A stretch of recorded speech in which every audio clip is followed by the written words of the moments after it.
नमस्कार, आप सभी का स्वागत है तिवारी एकेडमी में। और आज हम बात करने वाले हैं कक्षा 7 के लिए हिंदी व्याकरण के अध्याय 15 की, जिसका शीर्षक है काल यानी टेंस। ये व्याकरण का वो चैप्टर है, जब भी हमने अंग्रेज़ी भाषा का व्याकरण करने का प्रयास किया तो सबसे पहले हमने टेंस को ही पढ़ा, जाना, समझा, देखा। और हम कई बार जो है अपनी जो भी हम बातचीत करते हैं रोज़, उसमें हम टेंस का उपयोग ज़रूर करते हैं। या तो हम किसी घटना का जिक्र करते हैं जो हो चुकी है, या कुछ आशंका जताते हैं कि अब आगे क्या होने वाला है, या फिर हम वर्तमान में बात किया करते हैं। तो काल पर हमें ध्यान देना बहुत ज़रूरी है, उसे समझना बहुत ज़रूरी है। फाइनली हम इस चैप्टर पे आ गए हैं, तो देखिए बहुत अच्छे से समझेंगे आज इस चैप्टर को। और मेरी पूरी कोशिश रहेगी कि इस अध्याय को पढ़ने के बाद में काल से संबंधित यानी टेंस से संबंधित ऐसा कोई भी टॉपिक ना हो जो छूट जाए।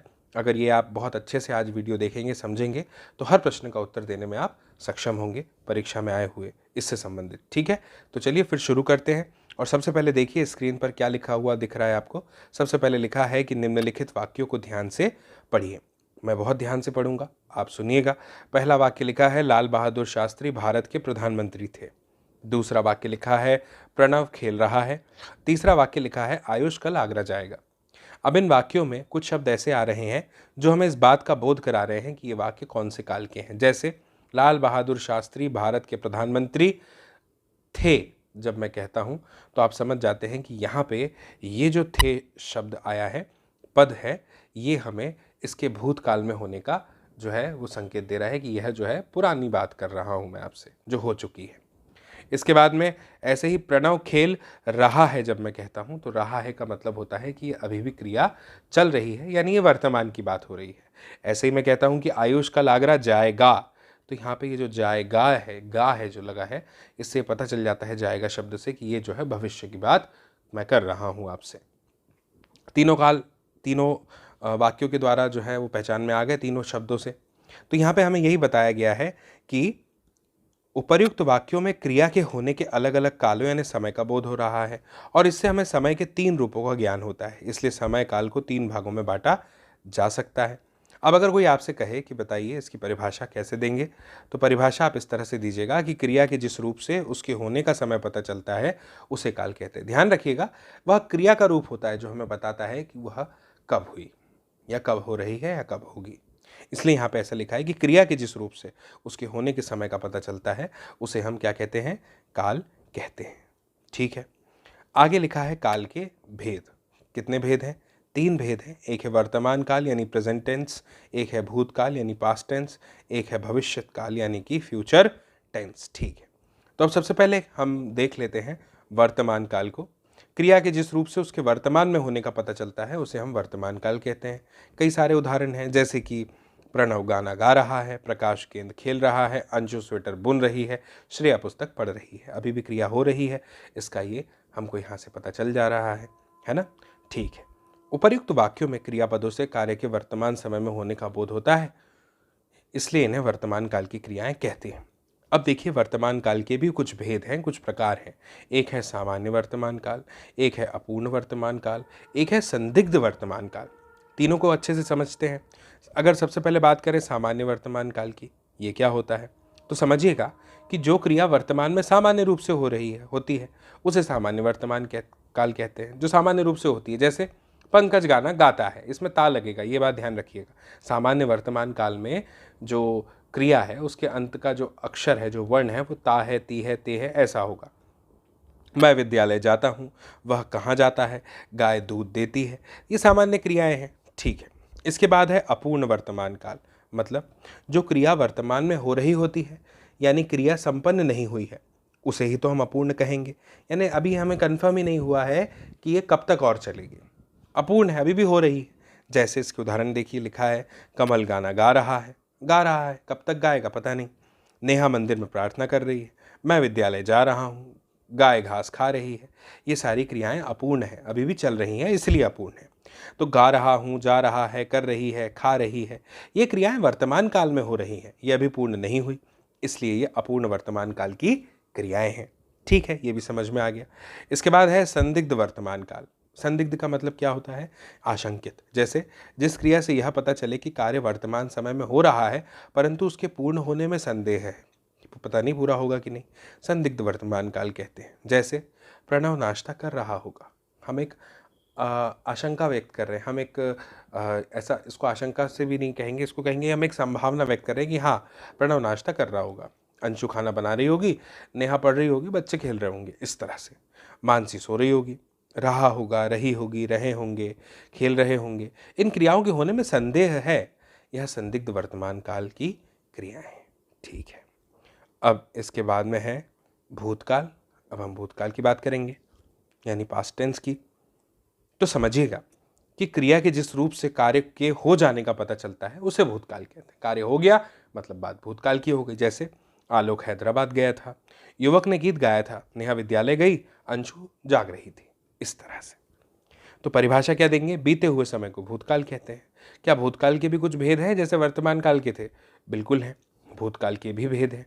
भूतकाल के 6 भेद हैं। एक है सामान्य भूतकाल यानी पास्ट इंडेफिनिट टेंस, एक है पूर्ण भूतकाल यानी पास्ट परफेक्ट टेंस, एक है संदिग्ध भूतकाल यानी डाउटफुल पास्ट टेंस, एक है आसन्न भूतकाल यानी इमीडिएट पास्ट टेंस, एक है अपूर्ण भूतकाल यानी पास्ट परफेक्ट टेंस, और एक है हेतु हेतुमत भूतकाल यानी कंडीशनल पास्ट टेंस। नाम सुन के बिल्कुल मत घबराइएगा, एक एक को हम बहुत अच्छे से समझेंगे। सबसे पहले समझते हैं सामान्य भूतकाल। कितना सरल है कि जब क्रिया सामान्य रूप से भूतकाल में होती है उसे सामान्य भूत कहते हैं। जैसे कि क्रिया भूतकाल में होने का बोध होता है, इसमें क्रिया कब पूर्ण हुई थी इसका पता हमें नहीं चलता। जैसे नेहा गई, उसने पढ़ा, प्रधानाचार्य ने पुस्तक प्रदर्शनी का उद्घाटन किया, तुमने खाया, वह आया, विद्यार्थियों ने अपनी अपनी कविताएं पढ़ी। आसन्न भूतकाल में क्या होता है कि जो क्रिया अभी अभी पूरी हुई है, जस्ट रीसेंट, आसन्न भूत की क्रिया कहते हैं। आसन्न का अर्थ होता है एकदम निकट होना, इसीलिए नाम दिया आसन्न भूतकाल की क्रिया। जैसे मैं हूँ, है और लगता है ऐसे। जैसे रमन जा चुका है, अभी की बात है। मैं नहाकर आया हूँ, दीपा अभी गई है, करीम ने खा लिया है, नेहा सो चुकी है, हम बस से पहुँचे हैं, इस तरह से। एक होता है पूर्ण भूतकाल।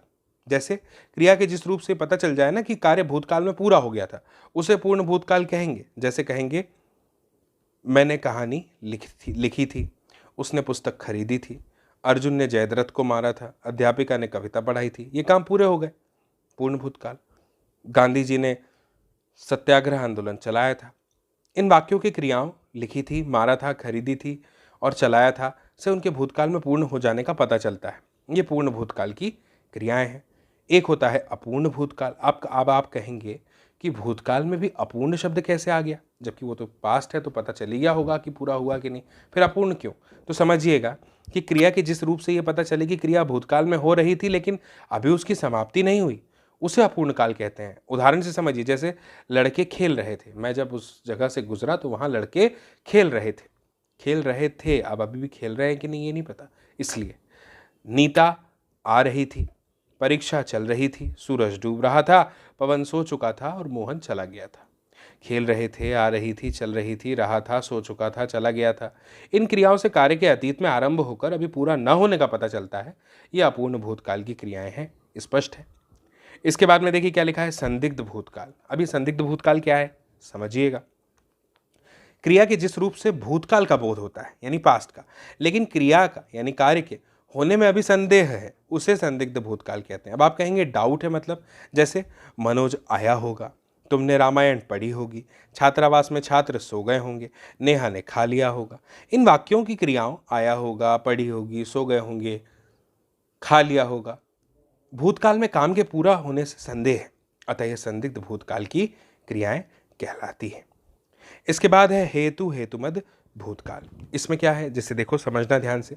जिन क्रियापदों से क्रिया के होने का संकेत मिले किंतु क्रिया न हो पाए वह हेतु हेतुमद भूतकाल कहलाता है। जैसे अगर नीतू पढ़ती तो अवश्य पास होती, यदि वह आता तो मैं जाता, यदि वर्षा होती तो फसल अच्छी होती, यदि माताजी होती तो खाना बना देती, इस तरह से। समझिएगा इन वाक्यों की एक क्रिया दूसरी क्रिया पर निर्भर है। यदि पहली क्रियाएं भूतकाल में होती तो दूसरी भी हो जाती। ये हेतु हेतुमत भूतकाल की क्रियाएं हैं, स्पष्ट है। इसके बाद है भविष्यत काल। भविष्यत काल में क्या, जैसे समझिएगा क्रिया की जिस रूप से कार्य के भविष्य में होने का पता चले अर्थात भविष्य का बोध हो, उसे भविष्यत काल कहते हैं। जैसे कि लड़के फुटबॉल खेलेंगे, तुम किताब पढ़ोगे, वह कल घर जाएगा, मैं घर जाऊंगा, इस तरह से। तो तो अब आप समझते हैं ना, आपको तो पता ही है कि भविष्यत काल क्या होता है, भविष्य की बातें हो रही हैं। वाक्यों में खेलेंगे, जाएगा, पढ़ोगे, जाऊंगा आदि क्रिया शब्द कार्य का आने वाले समय में होने वाला बोध कराते हैं। अतः ये समस्त वाक्य भविष्यत काल के हैं। समझिएगा, भविष्य काल के भी भेद हैं। भविष्य काल के दो भेद हैं। पहला है सामान्य भविष्य काल यानी फ्यूचर इंडेफिनिट टेंस। इसके बाद है संभाव्य भविष्यत काल यानी डाउटफुल फ्यूचर। अब समझिएगा, सबसे पहला है सामान्य भविष्यत काल। इसको कैसे समझेंगे हम कि क्रिया के जिस रूप से कार्य के भविष्य में सामान्य रूप से होने का बोध होता है। ध्यान से समझिएगा, क्रिया के जिस रूप से हमें ये पता चल जाए कि कार्य जो है वो भविष्य में कैसे हो रहा है, सामान्य होगा, उसे सामान्य भविष्य काल कहते हैं। जैसे मोहन घर जाएगा, तुम मेरे साथ चलोगे, विद्यालय बंद रहेगा, वे लोग कल आएंगे, इस तरह से। तो इन वाक्यों में आए शब्द जैसे कि जाएगा, रहेगा, चलोगे, आएंगे, भविष्य में सामान्य रूप से क्रिया के होने की हमें सूचना देते हैं। ये सामान्य भविष्य काल की क्रियाएं हैं। इसके बाद क्या है, संभाव्य भविष्यत काल। क्रिया के जिस रूप से उसके भविष्य में होने की संभावना का पता चले उसे संभाव्य भविष्यत काल कहते हैं। जैसे दादी शायद कल खिलौने लाए, शायद पड़ोसी से समझौता हो जाए, संभवतः वह विद्यालय आए, शायद मैं कल वहाँ जाऊँ। इन वाक्यों की क्रियाओं लाए, जाएं, आए और जाऊं के द्वारा इनके भविष्य में होने की संभावना है। ये क्रियाएं निश्चित रूप से होंगी, ऐसा नहीं कहा जा सकता, इसलिए ये संभाव्य भविष्यत काल की क्रियाएं हैं। कन्फर्म नहीं है कि होंगी, हो सकता है कि ऐसा हो, नहीं भी, इसलिए इन्हें संभाव्य भविष्यत काल कहते हैं। कुछ बातें याद रखिए, जैसे कि क्रिया के होने या करने के समय को काल कहते हैं और हिंदी में 3 काल है, वर्तमान काल, भूतकाल और भविष्य काल। तो मुझे उम्मीद है कि आपको यह अध्याय पूरी तरह से समझ में आया होगा। आप ज़रूर इस वीडियो की लिंक को शेयर कीजिएगा, साझा कीजिएगा अपने दोस्तों, मित्रों, साथियों, सहपाठियों, परिजनों के साथ, ताकि वे लोग भी देख पाएँ इस वीडियो को और समझ पाएँ इस जानकारी को। बाकी मेरी फिर आपसे जल्दी मुलाकात होगी अगली नई जानकारी के साथ, नए वीडियो में, और तब तक के लिए आप सभी को मेरा नमस्कार।